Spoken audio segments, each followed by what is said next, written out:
I'm trying not to say nothing negative about him, but it just reeks like, is he scared of LeBron? That's just the only thing I could think about. You know how when somebody just had your number since they was kids, you just could never beat this person.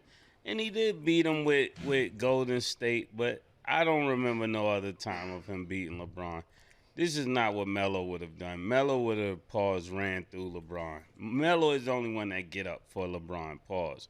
But this is just sad. This is really sad. I can't even talk. I'm so emotional about this. I was expecting better. I put the Titletown line on it that these guys should at least beat the Lakers. This is sad. I blame this situation on Rafael Stone, who's the GM for the Houston Rockets. You knew coming into this season that you didn't have a point guard, and you didn't do anything to acquire a point guard. You know, you got Kevin Durant bringing the ball up. We thought Amen would do a decent job. And you knew Fred VanVleet wasn't going to come back. And now you don't have a point guard. And it's showing in the play. It showed throughout a little bit throughout the season, but because of the height, because of the length, pause, y'all were doing great. But now it's the playoffs, and you don't have a point guard when you should have acquired a point guard knowing that Fred VanVleet was not coming back. Secondly, Kevin Durant in the first half had 20 points. And what happened? They made adjustments. So therefore, they would go at halftime and they say, we're not going to let Kevin Durant get another 20 points, which I don't think that's Kevin Durant's fault. I think that's great coaching by J.J. Redick to set traps, so on and so forth, because he did shoot 12 for 17. But Kevin Durant is going to get double teamed, and they're going to take him, move him out of spots where put him in spots where he's not comfortable. But he did what he's supposed to do. But there's no point guard to organize the team. That's why I'm blaming it on the GM. And also, you know, I'm not saying Ume's a bad coach, but he's going to have to make adjustments as well, knowing he doesn't have a point guard. Is it his fault that he doesn't have a point guard? No, it's the GM's fault he doesn't have the point guard. Now, to the Lakers, it looks sensational for the Lakers. I didn't think the Lakers could win this series without Luka or Austin Reeves, and they're looking really great. Let's put into perspective this, that LeBron throughout his career is 24-0, I believe, when he's up 2-0 in a series. So 32. 32, right, yeah, I thought I'm underselling it. 30.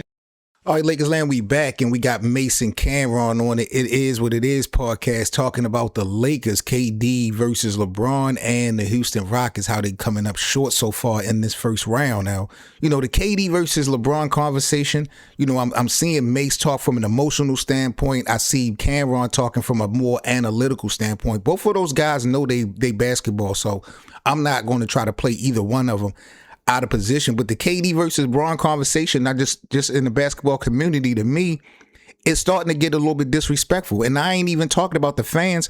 I'm talking about people who know the game. You got guys like Mase and Cam getting on podcasts speaking on it, and I get it. They're not casuals, but I totally disagree with how they actually framing this, at least Mase. Let's start with this Braun got KD number talk. I mean, y'all know I'm a Braun guy. We just got to act like context don't matter. Finals matchups don't tell the whole story. Different teams, different systems, different roles. You can't reduce two all-time greats to a head-to-head scoreboard. I think that's just lazy coverage, because if we doing that, then we're ignoring everything that made both of them great in the first place.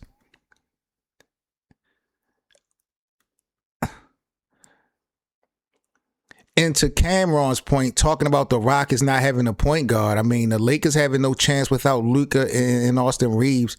To me, those are regular season takes. Not that they're wrong, but playoffs don't really work like that. Playoffs is all about adjustments, and Cameron definitely alluded to Ime having to make adjustments and J.J. Redick doing so.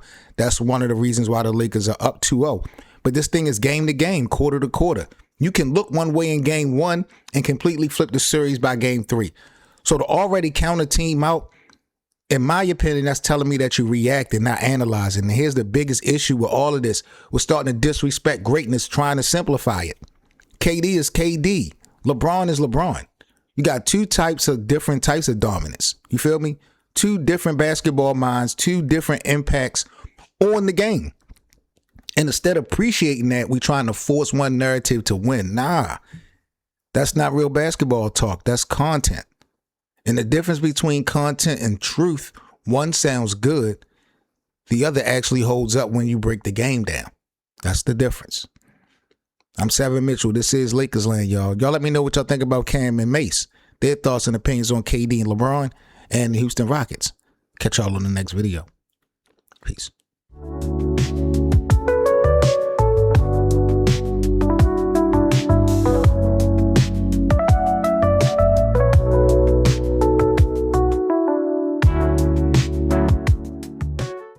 I just think they're a little better basketball team on both ends of the floor without Luka. Ooh.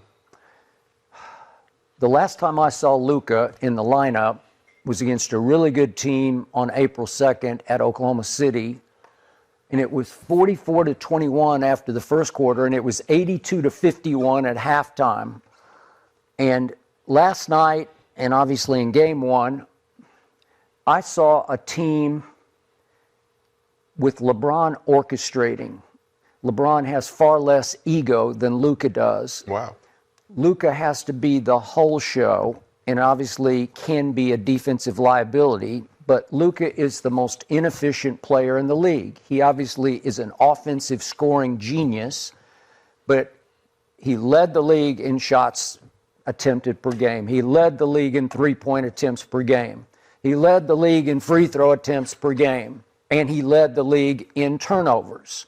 He also led the league in scoring. But he's the Showtime Laker singular, where the whole show, the whole world revolves around Luka.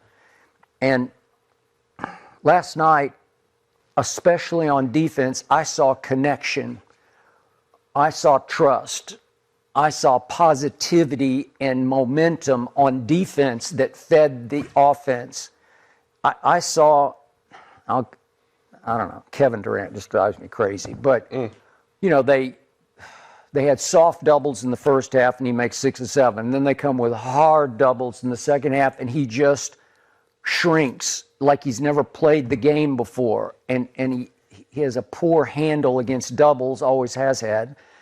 And he has 9 turnovers, but it's because Marcus Smart is up into him and Rui is up into him, and they just intimidated him into this passive, drifting, on his heels shadow of himself in the second half, and he goes 1 of 5, has 5 more turnovers, and it's just a disaster. But it was because the Lakers are playing real live team basketball. And I haven't said that in a long time, it seems like, where they're fun to watch. This is much more fun for me. And I'm a nut. Now I'm like an addict. I'm a fanatic.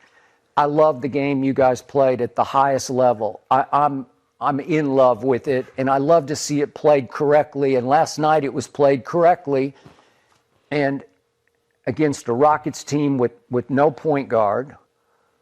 Reed Shepherd tried last night, and Kevin got mad at him when he jacked up a 3 on a semi-break, and then he was just a shell of himself. Reed Shepherd goes 0 for 4 and 0 for 3 from 3, so they don't have that.